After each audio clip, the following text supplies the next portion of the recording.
সুপ্রিয় দর্শক, আসসালামু আলাইকুম। আমি ডক্টর মোহাম্মদ হোসেন, যুক্তরাষ্ট্রের নিউ ইয়র্ক থেকে। আজকের বিষয়টি হচ্ছে মিল্ক অ্যান্ড ল্যাকটোজ ইনটলারেন্স নিয়ে।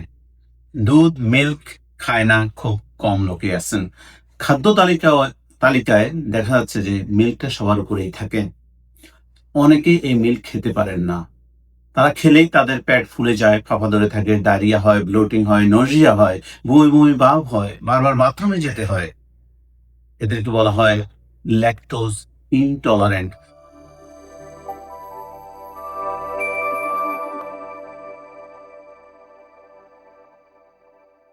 এখন সংক্ষেপে আমি বলি ল্যাকটোজ ইনটলারেন্ট কি।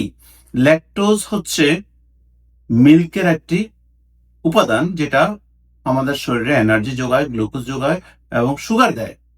এই ল্যাকটোজ আমাদের যখন পাকস্থলীতে যায়, স্টোমাকে যায়, তখন এটা ব্রেক ডাউন হয় কিসের মাধ্যমে? ল্যাকটেজ নামক একটা এনজাইমের মাধ্যমে।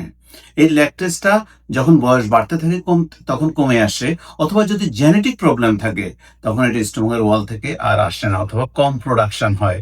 জেনেটিক কারণ হতে পারে, ফ্যামিলিতে কারো থাকলে হতে পারে। তখন ল্যাকটেজ এনজাইমটা কম থাকার কারণে আমাদের যে ল্যাকটোজ যেটা মিল্ক থেকে আমরা পাই সেটাকে ব্রেক ডাউন করতে পারে না। আর সেটাকে ব্রেকডাউন বা ভাঙতে যদি না পারে তাহলে ল্যাকটোজটা গ্লুকোজ এবং গ্যালাক্টোজ এই দুই ভাবে ভাঙার পরে এটা আমাদের শরীরে অ্যাবজর্ব হয়। আর যদি এটা ভাঙতে না পারে আমাদের অ্যাবজর্ব হবে না। আর অ্যাবজর্ব না হলে কি হবে? তখন এগুলা সাইড এফেক্ট দেবে, পেট ফুলে থাকবে, পাপা ধরে থাকবে, নজিয়া বমি বমি ভাব হবে, বাথরুমে বারবার যেতে ইচ্ছা হবে, পেটে কামড়াবে অনেক সময়। তখন তারা আর মিল্ক খায় না, মিল্কের প্রতি তাদের অনীহা আসে। তখন তাদের এই মিল্ক থেকে যে যে উপাদানগুলো আমরা পাওয়ার তাদের ঘাটতি থাকে। কিন্তু বিশেষজ্ঞদের মতে, পুষ্টিবিদদের মতে, আপনি মিল্ক না খেয়েও, আপনার ল্যাকটোজ ইনটলারেন্স থাকলেও আপনি এগুলা কাভার আপ দিতে পারবেন। কিছু নিয়ম মেনে চললেই বা অল্টারনেটিভ ওয়ে আপনি খুঁজে বের করলেই আপনি মিল্ক খেতে পারবেন। দেখুন কিভাবে। হার্ড পনির, শক্ত পনির, বাটার, বাটারের মধ্যে মোস্টলি এটা ফ্যাট, এটাতে তেমন কোনো থাকে না, ল্যাকটোজ ইনটলারেন্সের উপাদান বা ল্যাকটেজের কোনো দরকার হয় না এটাতে, এটা ভাঙতে। তো এটা আমরা খেতে পারি।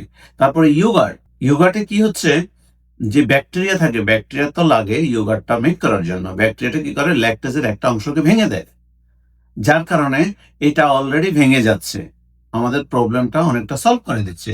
এই জন্য আমরা যদি অল্টারনেটিভ হিসাবে মিল্ক না খেয়ে মিল্ক প্রোডাক্ট ইয়োগার্টটাকে খাই, বাটারকে খাই, শক্ত হার্ড পনিরকে খাই, যেখানে ল্যাকটোজ থাকে না বললেই চলে,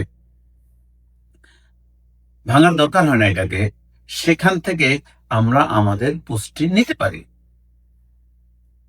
তাছাড়া যদি আমরা দুধ নাই খাই তাহলে কি হবে আমাদের?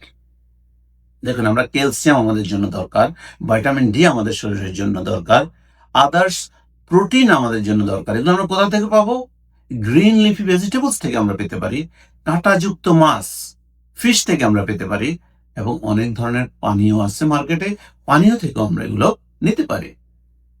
তাহলে আমরা যাদের মিল্ক ইনটলারেন্স আছে, যারা মিল্ক খেতে পারে না, সবসময় ভিটামিন ডেফিসিয়েন্সিতে ভোগেন, তাদের জন্য অল্টারনেটিভ হিসাবে তারা পনির খেতে পারবে, শক্ত পনির খেতে পারবে, বাটার বা মাখন খেতে পারবে, দুধের অল্টারনেটিভ ইয়োগার্ট খেতে পারবে। তাহলে আপনি আপনার ক্যালসিয়াম, ভিটামিন ডি, প্রোটিন, এই ধরনের জিনিসগুলা যেগুলো আপনারা মিল্ক থেকে পেতেন সেগুলো কাভার আপ দিতে পারবেন।